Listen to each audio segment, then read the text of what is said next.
Hello YouTube, this is a Satsu 5, and as you can tell by the title of the video, I am now going to review the Benchmade 51 Morpho. Thanks to a new law in Texas which legalizes switchblades, I felt the need to get a new butterfly knife. And I chose this one as opposed to some of the other models because I felt it lent itself more as a carry balisong knife. Now, before I get started on the review, I want to go over some of the specifications and stats and stuff, the boring stuff that you could actually read yourself. But let's go. The overall length of the knife, which I'll open it for you right here, is 9.35 inches. And the blade length is 4.25 inches. The steel is D2. Rock rail hardness is 60 to 62. The blade ground is flat. The handle length is 5.10 inches.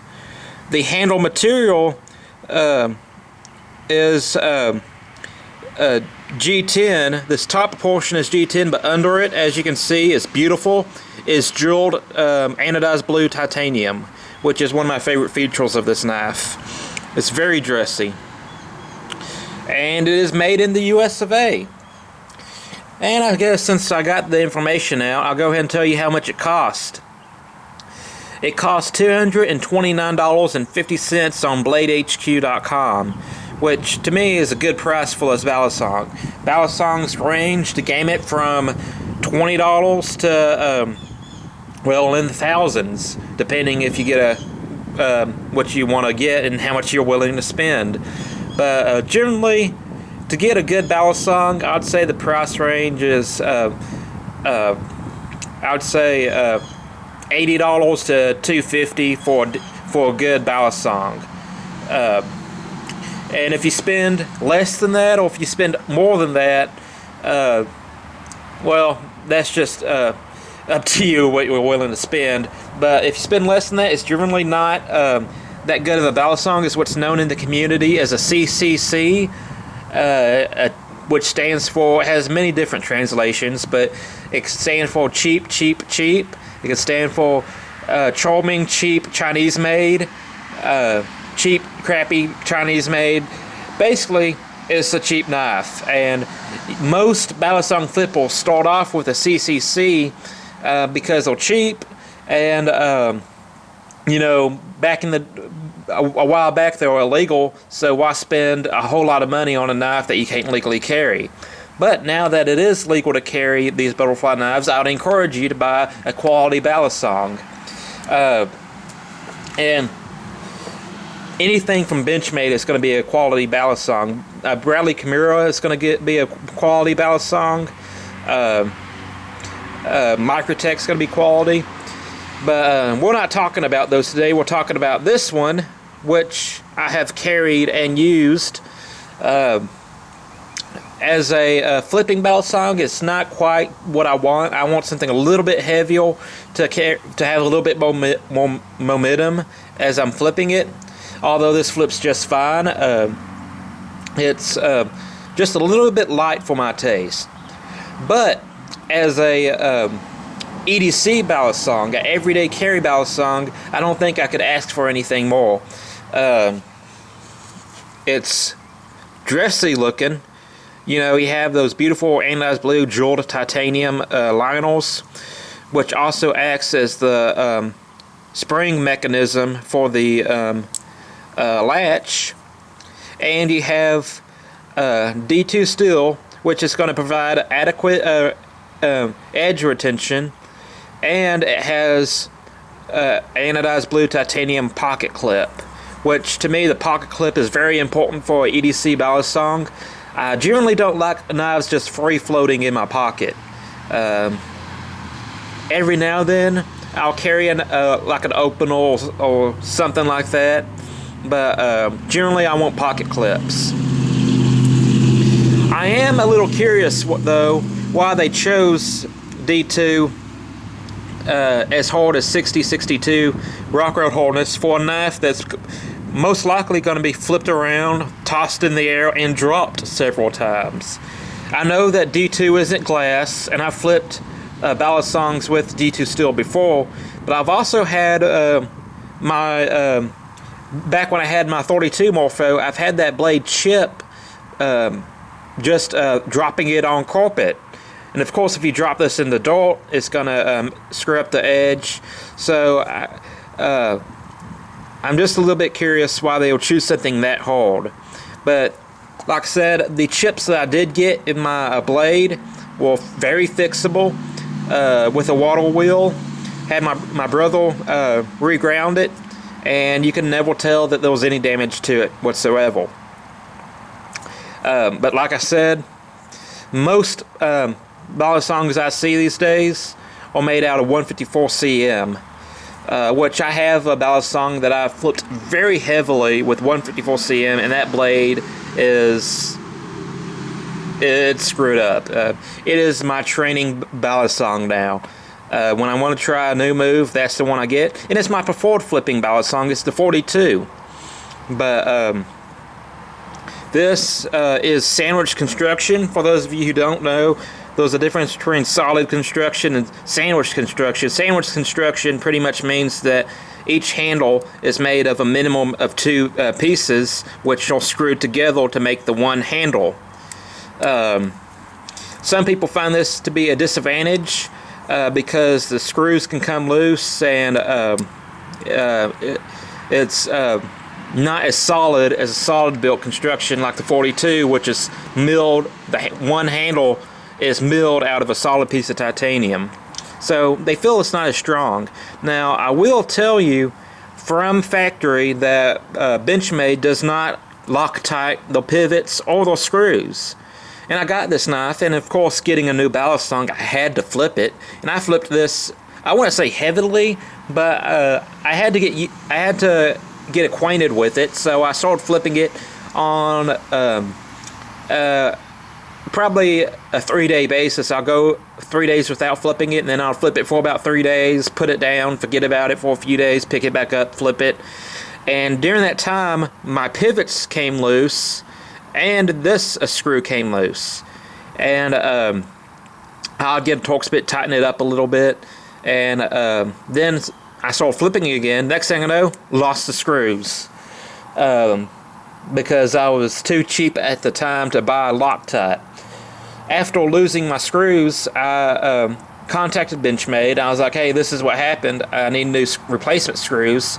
And they sent them to me free of charge, which is good for Benchmade. If they're going to make a product without Loctiting them, they should provide you with replacement screws, which they did. But I'm a little disappointed that they didn't Loctite the screws. But I did that myself, and ever since I did that, I've had no issues. And of course, you can't see all the moves I'm doing. It's a basic horizontal, which is the most common move there is. There's some fast draw moves and such, but basically, anytime I use this in walk, I did a basic horizontal, and then I might do a more slightly modified horizontal to close the knife and put it in my pocket. Like I said, the screws are in there tight because of the Loctite. And I want to show you something. This is the latch. It is what it's called a spring latch. You squeeze the 2 handles together and it opens up automatically. What does that, let's see if I can show this on camera. Focus. There we go. You have this cup that presses, focus again, on the actual liner, the titanium liner, and that tension is what pushes that latch up, which I kind of like this mechanism. I like this spring latch better than the 42 spring latch, which is literally a spring. Well, this is literally a spring too, but it's a coil spring. So this knife, it makes this knife completely one-hand usable. You can access standard balisong one-handed, but you have to actually flip the latch open. This one you just squeeze it, do a latch drop, and you'll open.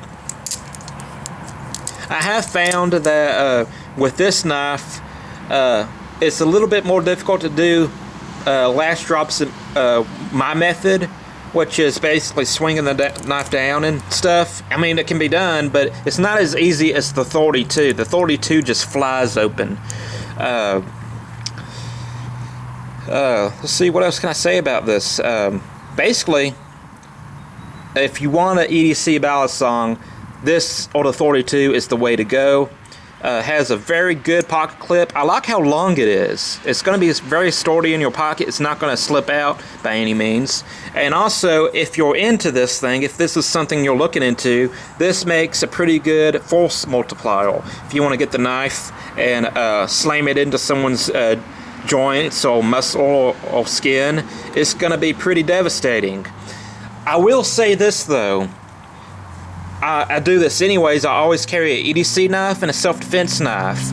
Generally, I will not carry a balisong as a self-defense knife because it is still an iffy subject. It's a brand new law saying that you can legally carry it, and I don't want a prosecutor accusing me of being a thug because I just had to defend myself with a switchblade.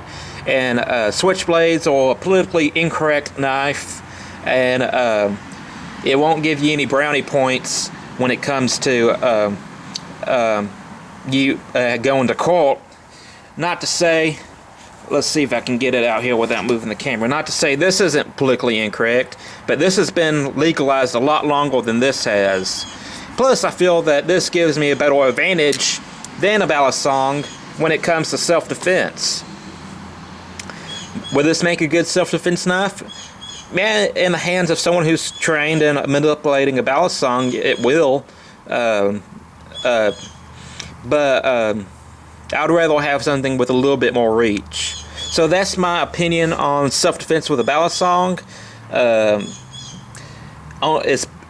It's functional as a self-defense weapon, but just because of its politically incorrectness, I would hesitate to use it. But you do have that less lethal option with this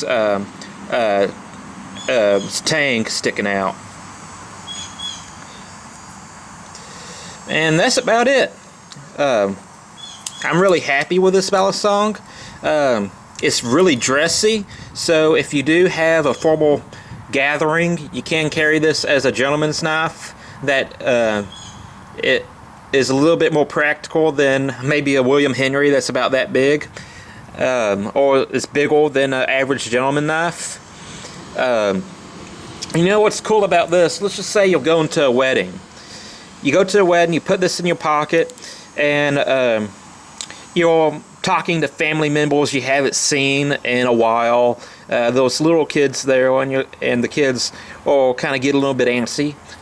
You can become the center of attention by saying, hey, come on kids, let me show you something. And you basically just do a few basic horizontals, some rollovers, and because they aren't familiar with the balisong, what you're doing is going to look like magic. They won't understand it, they can't comprehend it, and it's going to be very entertaining for the little kids. It'll be entertaining to some adults.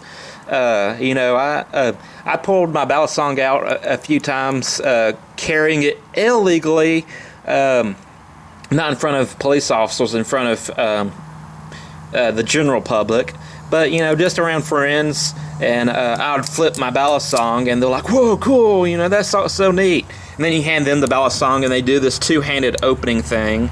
But yeah, that's a pretty cool use for this knife. Just to entertain people, entertain yourself. It's like a yo-yo, but with a blade. And I used to be really big into yo-yos, and it's a very entertaining knife. So that's it. That's my review. I hope you enjoyed it.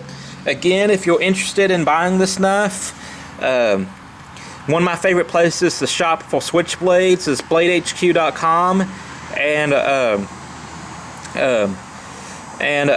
this one's price as of right now is $229.50. So that's it. I hope you enjoyed this review. I'm Tatsu5, and I am out.